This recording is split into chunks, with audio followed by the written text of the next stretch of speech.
अरे संकेत, कुणीतरी 9 लिहिली. 9 नाही रे, 6 आहे ती. अरे नाही 9च आहे. 6 आहे रे. अरे नाही 9 आहे. अरे 6 आहे ती.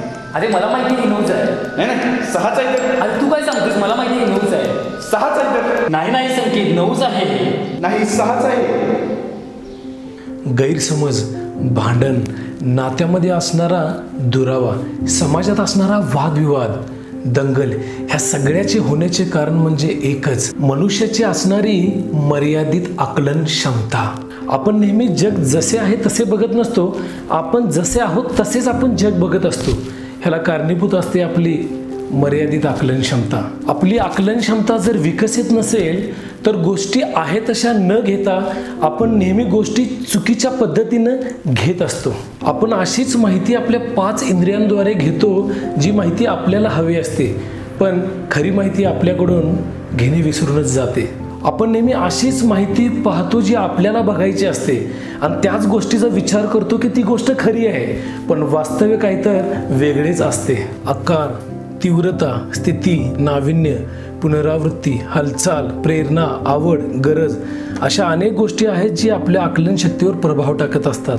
म्हणूनच प्रत्येकाची अनुभूती आणि समज ही वेगळी असते. चला तुम्हाला एका हत्तीची आणि 5 अंध व्यक्तींची गोष्ट सांगतो ज्याच्याद्वारे हा विषय तुम्हाला सखोल समजून जाईल. एका गावामध्ये 5 अंध व्यक्ती होत्या. त्यांच्या गावामध्ये हत्ती येणार अशी बातमी त्यांना समजली होती. त्या 5 जणांनी हत्तीला कधी अनुभवले नव्हते, म्हणून त्या 5 जणांनी हत्तीला स्पर्श करून अनुभवण्याचे ठरवले. आला होता तिथे हे 5 जण पोचले. पहिल्या अंध व्यक्तीने हत्तीच्या पायाला स्पर्श केला आणि तो म्हणाला, हत्ती एका वृक्षाप्रमाणे आहे. दुसऱ्या व्यक्तीने हत्तीच्या कानाला पकडले आणि म्हणाला, हत्ती सुपासारखा आहे. तिसऱ्या अंध व्यक्तीने हत्तीचे शेपूट पकडले आणि म्हणाला, हत्ती हा रस्सीसारखा आहे. चौथ्या अंध व्यक्तीने हत्तीच्या सोंडेला हात लावला आणि म्हणू लागला, हत्ती सापाप्रमाणेच आहे. 5व्या अंध व्यक्तीने हत्तीच्या पोटाला स्पर्श केला आणि म्हणू लागला, हत्ती भिंतीसारखाच आहे. हे 5 मित्र हत्तीचे आपापल्या अनुभवानुसार वर्णन करू लागले आणि आपापसात भांडू लागले. कोणी म्हणू लागलं हत्ती हा सुपासारखा आहे, कोणी म्हणू लागलं हत्ती हा एका वृक्षाप्रमाणे आहे, कोणी म्हणू लागलं हत्ती एक सापाप्रमाणे आहे, कोणी म्हणू लागलं हत्ती हा एका भिंतीप्रमाणे आहे. आणि ते लोक आपापसात भांडू लागले. या 5 अंध मित्रांचा वाद पाहून तिथे एक बुद्धिमान व्यक्ती आला. तो म्हणू लागला की तुम्ही का भांडताय. त्यावेळी प्रत्येकाने हत्तीचे कसे वर्णन आहे ते सांगायला सुरुवात केली.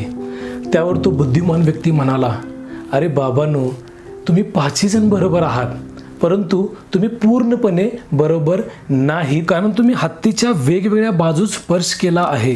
जर तुम्ही सर्वांनी एकमेकांच्या गोष्टी ऐकल्या असत्या तर हत्ती प्रत्यक्षात कसा आहे हे तुम्हाला समजले असते. या गोष्टीतून एकच बोध घेता येतो, तो म्हणजे प्रत्येक व्यक्तीचा अनुभव हा वेगळा असतो. तो बरोबर असतो तो, पण तो पूर्णपणे बरोबर नसतो. त्याचा अनुभव हा त्याच्या कल्पनाशक्तीशी संबंधित असतो. म्हणूनच मनुष्याने आपली आकलन क्षमता ही विकसित केली पाहिजे, तरच गोष्टी आहे तशा ते समजू शकतात. आणि आकलन क्षमता जर विकसित करायची असेल तर ध्यान आणि दुसऱ्याचे सहानुभूतीने ऐकण्याचे कौशल्य विकसित करणे गरजेचे आहे.